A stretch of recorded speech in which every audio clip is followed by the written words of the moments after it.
Adapun kalau wanita ingin keluar ke rumah, maka syaratnya pertama hendaknya dia minta izin. Ya, kata Nabi sallallahu alaihi wasallam, "Idza sta'dzanat imra'atu ahadikum ilal masjid fala yamna'ha." Kalau salah seorang dari istri kalian minta izin untuk ke masjid, maka jangan dilarang. Jadi bukan berarti Nabi mengatakan jangan larang istri-istri kalian kalau mau hendak ke masjid, jangan dilarang. Bukan berarti asal nyelonong tidak minta izin. Dia harus minta apa? Izin. Karena di antara hak lelaki dalam kehidupan rumah tangga, dia punya hak agar istrinya tidak keluar rumah. Istri kalau keluar rumah, dia melanggar hak suami, maka dia harus minta izin. Hukum asal wanita tetap di rumah itu hak siapa? Hak suami.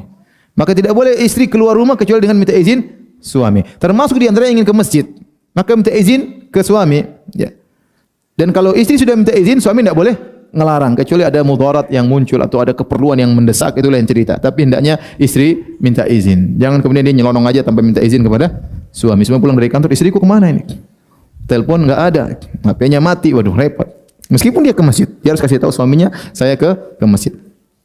Kemudian syarat berikutnya, kalau dia ke masjid, maka dia tidak boleh pakai minyak wangi. Dia tidak boleh pakai minyak wangi. Kata Nabi sallallahu alaihi wasallam, "Idza syahidat ihdakunnal masjid fala tamassa tiban." Jika salah seorang dari kalian wahai para wanita ke masjid, maka jangan sentuh minyak wangi. Artinya jangan berharum-harum. Ya. Dalam riwayat yang lain, walakin liyakhrujna wa hunna tafilat. Hendaknya mereka keluar ke masjid dalam kondisi tafilat, yaitu tidak berhias, tidak pakai minyak wangi, ya. Karena di masjid dia bukan untuk bergaya. Kita bukan seperti orang-orang Nasara pergi ke gereja kemudian berhias ya, secantik-cantiknya untuk ketemu dengan laki-laki ikhtilat dalam tempat ibadah, tidak. Anti keluar ke masjid dalam rangka untuk beribadah kepada Allah, bukan saatnya anti kemudian berhias apalagi pakai minyak wangi. Kemudian di antaranya juga syaratnya hendaknya dia menjaga diri, ya. Jangan sampai dia memakai perhiasan, ya. Hendaknya dia menjaga dirinya, jangan sampai ikhtilat, jangan sampai berusaha melewati di saf laki-laki, dia berusaha lewat jalur perempuan misalnya, ya. Jangan berhias, ya, karena dia sedang beribadah kepada Allah Subhanahu wa taala. Sampai-sampai sebagian ulama Syafi'iyah mengatakan al-mar'a al-masyhura bil jamal, wanita yang terkenal cantik tidak boleh ke masjid, ya. Wanita terkenal cantik tidak boleh ke masjid, ya. Karena kecantikan itu ada dua, ada kecantikan yang disepakati, ada kecantikan yang diperselisihkan, ya. Nah, kalau ini wanita benar-benar cantik, semua orang bilang dia cantik, oh istrinya fulan cantik banget, ya sudah dia enggak usah ke masjid. Karena dia akan bikin gelisah banyak orang, ya. Imam juga bisa gelisah kalau lihat dia. Oleh karenanya dia enggak usah ke masjid. Kalaupun dia ke masjid, dia berusaha pakai cadar.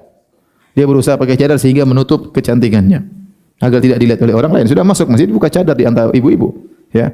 Tapi kalau dia terkenal cantik enggak usahlah. Karena bagaimanapun namanya orang cantik pasti menjadi pusat perhatian, ya. Ya, dan itu suatu yang sangat realita demikian.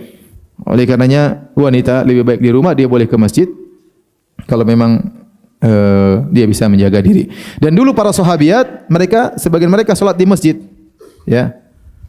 Seperti dalam sebagian hadis Nabi bahwasanya para wanita, ya, fa yashhadna ma'ahu, mereka salat bersama Nabi, salat subuh, kemudian menggunakan murut, mereka menggunakan kain mereka mutalafiatun bimurutihinna, ya, la ya'rifuhunna ahadun minal ghalas. Mereka salat subuh bersama Nabi sallallahu alaihi wasallam memakai kain yang menutup tubuh mereka, dan kalau mereka meninggalkan masjid tidak ada yang tahu karena masih remang-remang. Ini dalil bahwasanya wanita kalau salat di masjid habis selesai salat segera pulang, ya. Ya.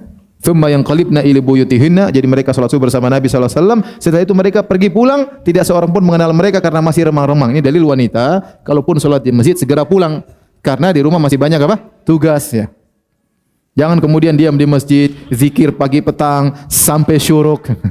Suami bingung, mana istriku ini? Ya, begitu pulang ke rumah suaminya mungkin punya hasrat, sayang tunggu, 1 juz belum selesai, tunggu. Wah, gimana? Ya, ini rumah Abi di ujung dunia, mau ke kantor jauh. Ya, tunggu kamu 1 juz dulu, kapan mau melayani Abi, ya. Oleh karenanya seorang wanita harus tahu bahwasanya dia boleh ke masjid, tapi dia punya tugas yang lebih besar, lebih wajib, itu ngurus suami di mana? Di rumah. Maka kalau dia ke masjid silakan, Nabi tidak larang dan tidak boleh dilarang. Bahkan dulu para sahabat mereka ke masjid, tapi mereka segera balik ke rumah. Mereka segera balik ke rumah, bukan berdiam di masjid lama-lama, kecuali enggak ada kegiatan di rumah. suami lagi keluar kota misalnya, atau enggak ada yang diurus, maka enggak apa-apa di masjid jika tidak menimbulkan fitnah.